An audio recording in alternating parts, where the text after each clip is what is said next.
Dixit jewellers,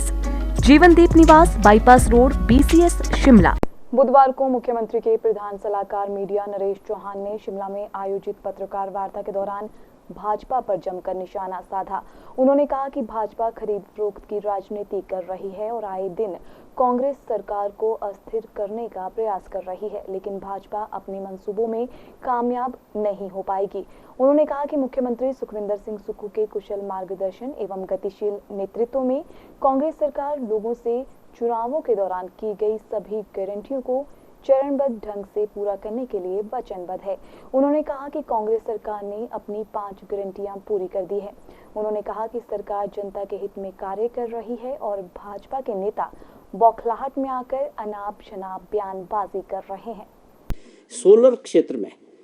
ऐसे लोगों को जिनके पास छोटी ज़मीनें हैं और उस पर वो एग्रीकल्चर नहीं कर पा रहे हैं, चाहे वो कारण कुछ भी हो, जंगली जानवरों का कारण हो सकता है या उनको और है, तो एक सोच थी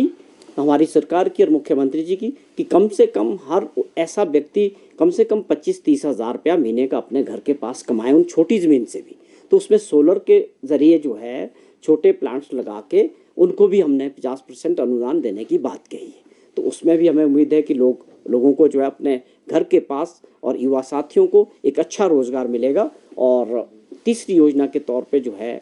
जो अभी बजट में जिस प्रकार हमारी सरकार ने पहली बार एक ऐतिहासिक बजट दिया था और दूसरा बजट जो अभी माननीय मुख्यमंत्री जी ने पेश किया था, जिसमें रूरल अर्थव्यवस्था की तरफ पूरा फोकस इस बजट में था कि गाँव में रहने वाले लोगों को उनके क्षेत्र में किस तरह से मजबूती दी जाए, जो वहाँ से वो रोज़गार के लिए बाहर माइग्रेट ना करें।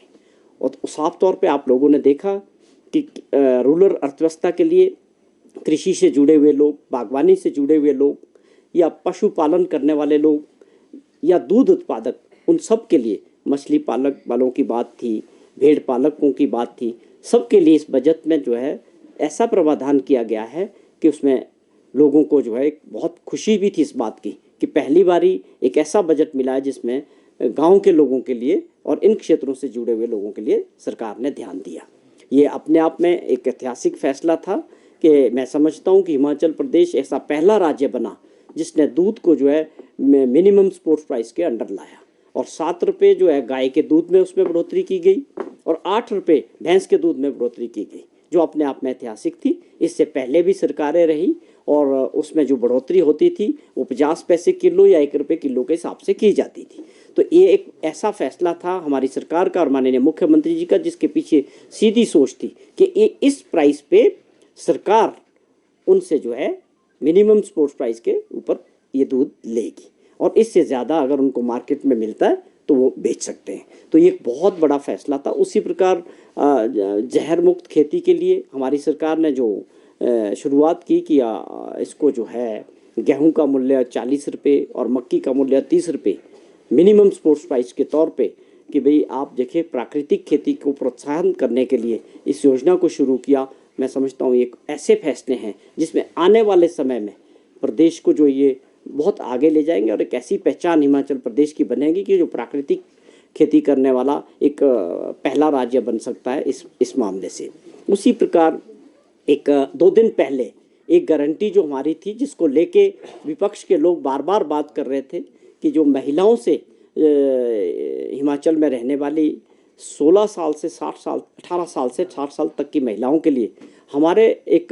कमिटमेंट थी कि हम उनको जो है एक मिनिमम एश्योर्ड इनकम 1500 रुपये होनी चाहिए और उसको माननीय मुख्यमंत्री जी ने जिस प्रकार साहस दिखा के इन आर्थिक स्थिति जैसी है प्रदेश की, उसके बावजूद जो ये कमिटमेंट की है पूरी, ये अपने आप में बहुत बड़ा फैसला है। मैं समझता हूँ कि ऐतिहासिक फैसला हम इसको कह सकते हैं, जिससे सब पहले ये उन्होंने घोषणा की थी कि हम लाहौल स्पीति के अंदर जो सारी महिलाएं हैं उनको जो है 1500 रुपया महीने का दे के एक इसके पीछे सोच थी कि जो हमारी घर की जो महिलाएं हैं जो घर को चलाती हैं और ज़रूरतमंद हैं और उनको जो है मिनिमम इतनी मदद होनी चाहिए कि इज़्ज़त और मान के साथ वो 1500 रुपये से अपनी जो उनकी छोटी मोटी ज़रूरतें उसको जो है वो पूरा कर सकें। तो इस कमिटमेंट को हमारी सरकार ने और माननीय मुख्यमंत्री जी ने उन सभी बहनों को या माताओं को जो इस एज ग्रुप में आती है और जो इस क्राइटेरिया में बैठेंगी, लाखों महिलाओं को इसका फ़ायदा मिलेगा। ये अपने आप में देश के अंदर पहला ऐसा राज्य हिमाचल प्रदेश बना है जो 1500 रुपया महीने के तौर पे महिलाओं को और बच्चियों को जो है, जो 18 साल से ऊपर है, वो हिमाचल प्रदेश में मिलने वाला है। तो इसके ज़रिए माननीय मुख्यमंत्री जी ने जिक्र किया था कि 800 करोड़ रुपए का हर साल इसके ऊपर जो है एक खर्चा सरकार को सहन करना पड़ेगा। लेकिन हमारी जो एक और गारंटी थी, हमने अपने 12 महीने के कार्यकाल में चौथी गारंटी पे काम किया। और ये स्वाभाविक है कि ये देश के अंदर जो आप सब हम कहते हैं कि 50% जो पॉपुलेशन है महिलाओं की है। एक घर को चलाने में, परिवार को और समाज को चलाने में महिलाओं का जो सहयोग रहता है, जो रोल रहता है, वो अपने आप में बहुत महत्वपूर्ण है। तो हमारी सरकार ने और कांग्रेस पार्टी ने जो कमिटमेंट की थी उसको पूरा किया। ये मैं समझता हूँ अपने आप में एक बहुत बड़ा, देश के अंदर ये देश को एक जो है दिशा दिखाने वाला फैसला। इन आर्थिक स्थिति में, जब हमारी आर्थिक स्थिति अच्छी नहीं थी, लेकिन उसके बावजूद काम की और विकास की गति को और अपने कमिटमेंट्स को हमारी सरकार ने और मुख्यमंत्री जी ने बेखूबी आगे बढ़ाया। और उसके बाद जिस तरह से लोगों का रिस्पॉन्स आ रहा है, और मैं समझता हूँ कि इसके बाद विपक्ष के लोग जो बार बार, उनका आधार नहीं था कि जो विपक्ष इस बात को लेके, गारंटियों के लेके बार बार पूछते थे, हम उनसे जानना चाहते हैं कि 12 महीने के कार्यकाल में 4 गारंटियों पे जिस प्रकार से हमारी सरकार ने काम किया है, जबकि सरकार जो भी बनी थी, जो भी गारंटियाँ थी, जो भी कमिटमेंट्स थी, ये स्वाभाविक तौर पे 5 साल के लिए हमारी थी, प्रदेश की जनता के लिए, कि हम जो भी काम करेंगे वो 5 साल के कमिटमेंट के साथ आए थे। लेकिन उसके बावजूद हमने अगर इतने कम समयों में 4 गारंटियों पे काम किया है, और आने वाली और जो गारंटियाँ उसके ऊपर भी हमारी सरकार तेज़ी से काम करेगी। तो ये कुछ ऐसे फैसले थे जिसका मैं समझता हूँ कि प्रदेश के अंदर बहुत बड़ा इम्पैक्ट होने वाला है, और बहुत ऐतिहासिक फैसले 12 महीने के कार्यकाल में हमारी सरकार ने और माननीय मुख्यमंत्री जी ने लिए, और इसका प्रदेश के लोगों पर बहुत बड़ा असर होने वाला है। तो ये कुछ हमारे कि अपने 1 साल के कार्यकाल में हिमाचल प्रदेश में कांग्रेस पार्टी ने चुनाव के दौरान जो वादे गारंटियों के रूप में प्रदेश की जनता से किए थे, सरकार बनने के बाद माननीय मुख्यमंत्री जी की अध्यक्षता में हमारी सरकार ने उन गारंटियों पे काम किया। एज पर द कमिटमेंट जो थी पार्टी की, उसको सरकार ने पहली कैबिनेट में ओपीएस देके अपनी पहली गारंटी को पूरा किया था, जिसमें तकरीबन 1,36,000 सरकारी कर्मचारियों को उसका लाभ मिलने वाला है, और वो शुरू भी हो चुकी है। और देश के अंदर हमारा पहला ऐसा राज्य बना हिमाचल प्रदेश जिसने ओपीएस को बहाल किया, और सरकार कर्मचारियों से जो हमारी पार्टी ने वादा किया था उसको पूरा किया। उसके बाद अगली गारंटी की बात करें, शिक्षा के क्षेत्र में हमने वादा किया था कि हम हर असेंबली सेगमेंट में तकरीबन 3 मीडियम इंग्लिश स्कूल्स जो है शुरू करेंगे। उसके पीछे सोच क्या थी पार्टी की और सरकार की?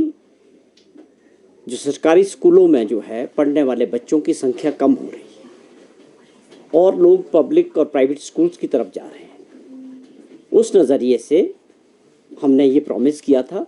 कि 3 स्कूलों में जो है इसको शुरू करेंगे। लेकिन माननीय मुख्यमंत्री जी ने और सरकार ने इस बात को समझते हुए एक फ़ैसला लिया कि हिमाचल प्रदेश के अंदर जितने भी स्कूल है वहाँ पर सब में ये इंग्लिश मीडियम पढ़ाई शुरू करी थी। ये दूसरी गारंटी थी जिसमें हमने कमिटमेंट जो थी उससे आगे बढ़ के इस पर काम किया।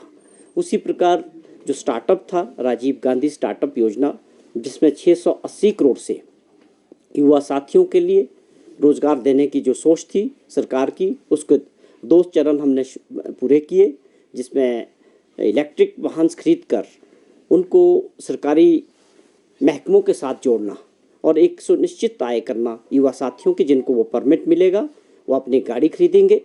और उनको उसके साथ जो है गाड़ी खरीदने के लिए जो अनुदान के तौर पे 50% जो मदद जो है वो सरकार की तरफ से मिलेगी। ये अपने आप में कुछ ऐसी योजनाएं हमारी सरकार ने शुरू की है। मैं समझता हूँ कि भारतवर्ष में किसी भी राज्य में इस तरह की योजनाएं नहीं हैं। आप समझें कि सोलर के क्षेत्र में बात करें या इलेक्ट्रिक वाहन की बात करें, कि अगर कोई गाड़ी आपकी 15 लाख रुपया कॉस्ट कर रही है और उसमें 50% अनुदान का मतलब है कि 7.5 लाख रुपया वो सरकारी मदद उस बच्चे को और उस बेरोजगार साथी को मिलेगी, और साथ में वो गाड़ी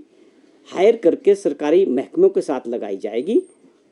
जिससे उनकी एक आय सुनिश्चित हो जाएगी कि वो 40,000 रुपया महीने का वो बेरोजगार साथी कमा रहा है। तो मैं समझता हूँ इस प्रकार का मॉडल, जिसमें हमारा एनवायरनमेंट भी बचेगा और साथ में युवा साथियों को काम भी मिलेगा, वो अपने